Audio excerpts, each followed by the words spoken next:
Mirëdita, përshëndetje të gjithëve.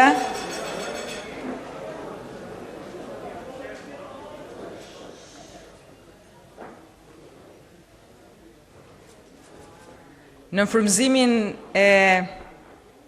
një filozofi të shquar, Gjerman Schillerit, i cili u bë temë e hartimit e një prej hartimeve të Qemal Stafës, Schillerit, i cili thoshte se vjetra shëmbët, kohët po ndryshojnë dhe një jetë e re po lulëzon gërmadhash. Qemal Stafa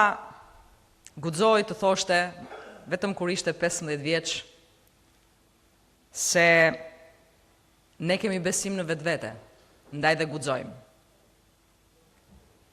Dhe ai guxoi deri në fund, duke u bërë shembull, heroi jon, i juaj, i atyre që ranë dëshmor, dhe shpresoj shumë i brezave që do të vinë.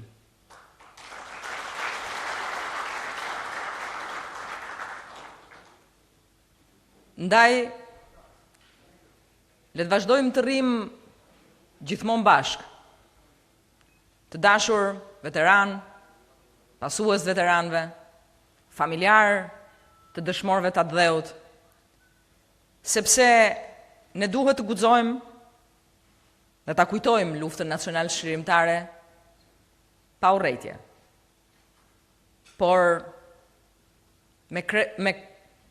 kryen lartë, sepse dim që ajo është një pjesë e lavdishme e historisë Shqipërisë të shqiptarëve.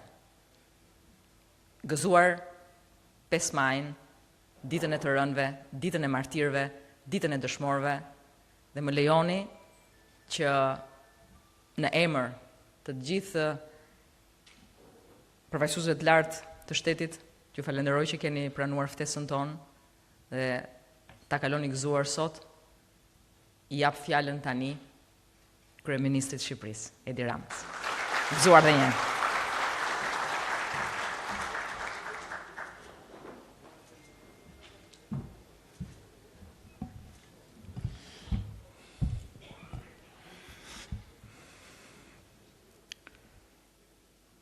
Përshëndetje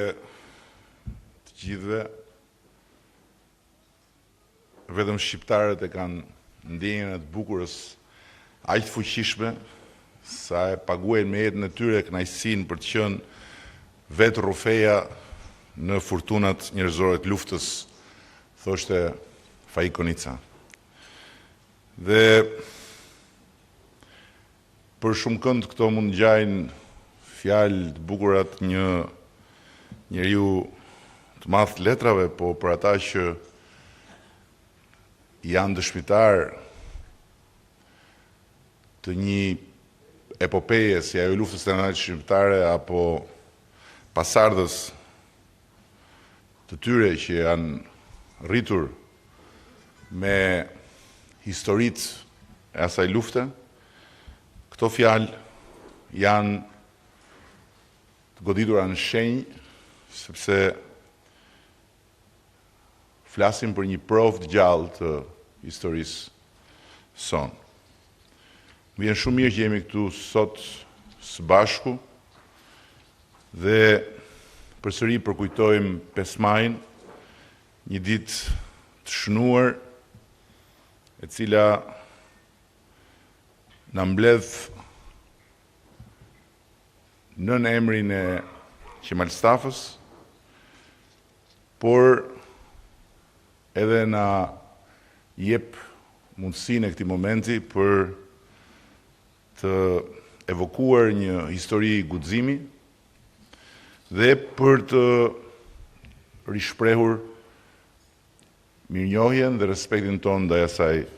historie. Më vjen shumë mirë po ashtu që ne jemi këtu së bashku me presidentin e zgjedhur, deri para pak ditësh bashkëkryetar i një aleance qeverisëse, e cila është krenare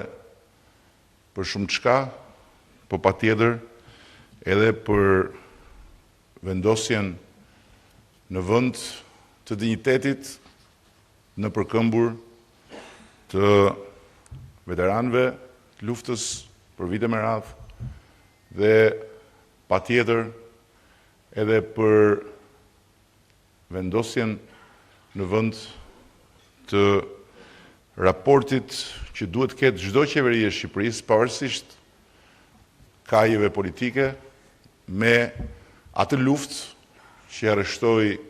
Shqipërinë e vogël në anën e duhur të historisë dhe që përbën sot e gjithë ditën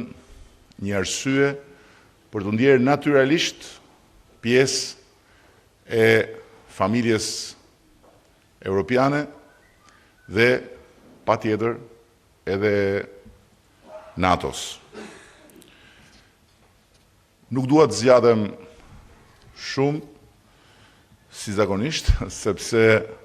besoj që sot fjalët e shumta janë vërtet fukarallëk dhe madhështia e ditës që na ka mbledhur është me një peshë shumë të rëndësishme. Por më vjen shumë mirë që sot përtej gjithë aspekteve që kanë të bëjnë me ceremonialin e nderimit të luftës, e nderimit të ditës shqirimit, e nderimit të ditës dëshmorëve, ne kemi mundur të bëjmë dhe disa gjëra konkrete lidhur me trajtimin e veteranëve dhe në tërësi me trajtimin e pensionistëve. Më vjen po ashtu shumë mirë që them sot se nëse kur ne filluam punën për të qeverisur vendin, ishin mbi 12.000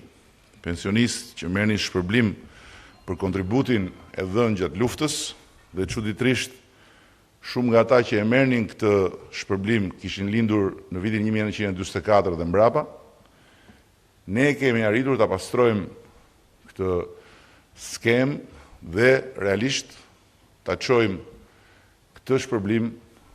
aty ku duhet tek ata që e meritojnë dhe kështu kemi mundur dhe të arrisim. Natyrisht do të kishim dashur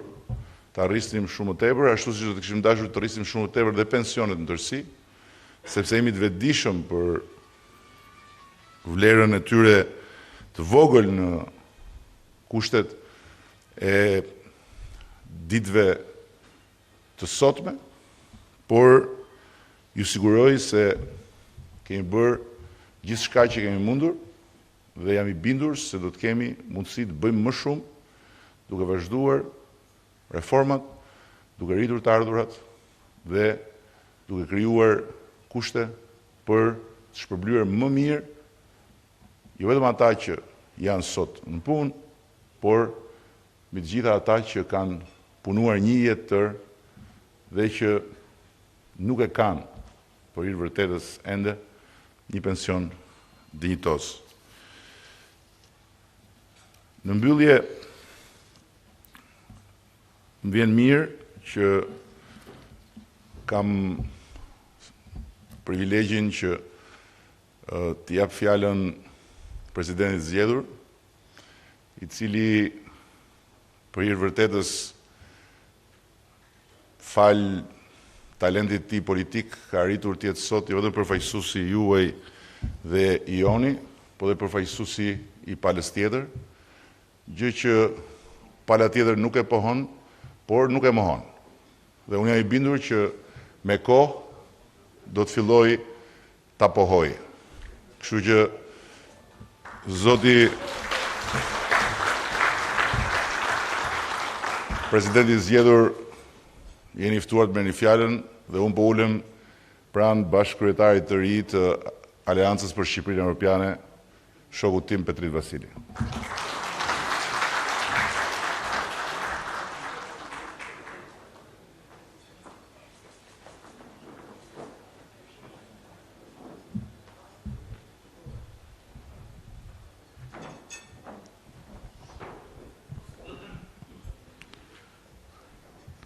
duke falenderuar ish bashkëkryetarin tim të aleancës, pasi unë nuk jam ai vazhdon të jetë. Dua të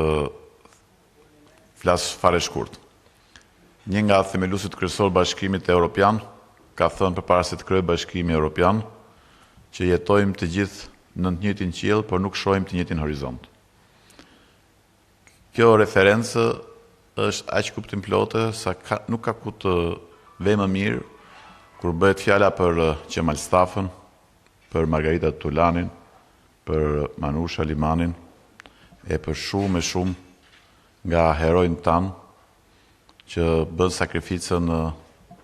më sublime duke dhënë jetën për lirinë e Shqipërisë.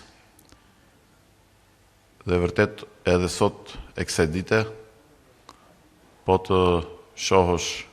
historinë e luftës antifashiste nacional shqiptare, do të habitesh se si këta trinj dhe shumë tjerë lanë studimet në Itali, në Francë dhe në shumë vende të tjera dhe erdhën këtu momentin që vendi ishte i pushtuar duke nisur një rezistencë të jashtëzakonshme që na bën shumë krenar sot e kësaj dite, por jo vetëm kaq. Falë cilës ne kemi ekzistencën e Shqipërisë si shtet, falë pikërisht 29 nëndorit, fitimin e lirisë dhe të pavarësisë si Ismail Qemalit përsëri në 29 nëndor, por edhe falë kësaj ne sot kemi një Shqipëri antare të NATO-s, një Shqipëri kandidate për Bashkimin Evropian dhe me gjitha mundësitë për të ecur drejt hapjes së negociatave në të ardhme të afërt për antarësinë. Sot e kësaj dite kur i kthesh historive të luftës dhe mendon se si normalistët e Elbasanit lanë shkollën, edhe të gjithë ju bashkuan formacioneve partizane, apo kur kujton që shumica e drejtuesve më të suksesshëm ishin nga liceu i Korçës, e nga shumë ambiente të tilla të cilat ishin kthyer në një frymëzim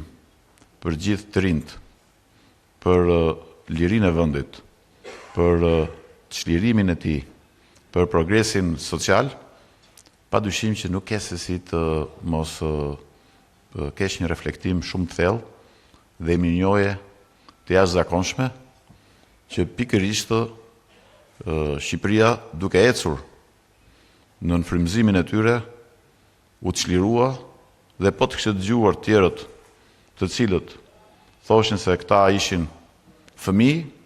dhe po merrim qafë Shqipërinë, Shqipëria vërtet nuk do të kishte arritur dot të siguronte ekzistencën e saj pas luftës antifashiste nacional shqiptare. Ne e dim shumë mirë dhe ju e dini më mirë se sa unë që edhe pse populli më bëri aq shumë sakrifica, si rrallë ndonjë popull tjetër, edhe pse u çlirua me forcat e tij, pavarësisht nga ndihma dhe mbështetja që pati nga aleatët anglo-amerikan, përsëri betejat e Shqipërisë vazhduan për njohjen e shtetit, për njohjen e pavarësisë, pasi kishte fqinj dhe qarqe që donin ta coptonin Shqipërinë duke e konsideruar si bashkëpunëtore të boshtit. Fal atyre sakrificave, fal atyre provave të pa diskutueshme dhe të pa kundërshtueshme, Shqipëria garantoi ekzistencën e saj dhe ne sot gëzojmë këtë Shqipëri, e cila ka sfida dhe vështirësitë e saj, por përsëri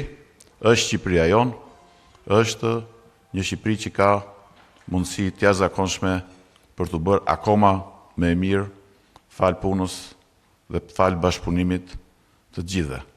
Kështu që unë dua t'ju falenderoj dhe si president i jashtëm, se Shqipëria nuk ka president të zgjedhur, mos e ngatroj me Amerikën, si president i jashtëm, mas se kategoriku do t'jem shumë pranjur, siç kam qenë gjithmonë edhe si kryetari kuvendit, pranë organizatës së veteranëve dhe gjithë organizatave të tjera që kujtojnë luftën antifashiste nacional shqiptare dhe pranë familjeve të dëshmorëve të Atë-Dheut, pasi absolutisht sakrificat e tyre na bëjnë thirrje gjithmonë për përgjegjësi dhe për bashkëpunim në emër të së ardhmes të ndritur europiane. Në themel të kësaj të ardhme europiane qëndron gjaku dhe sakrifica e tyre, ndaj ne do të jemi mirënjohës për jetë dëshmorëve të luftës antifashiste nacional shqiptare dhe do të jemi për jetë krenar për këtë epope të lavdishme dhe të jashtëzakonshme që ata e shkruajtën me gjakun e tyre. Faleminderit.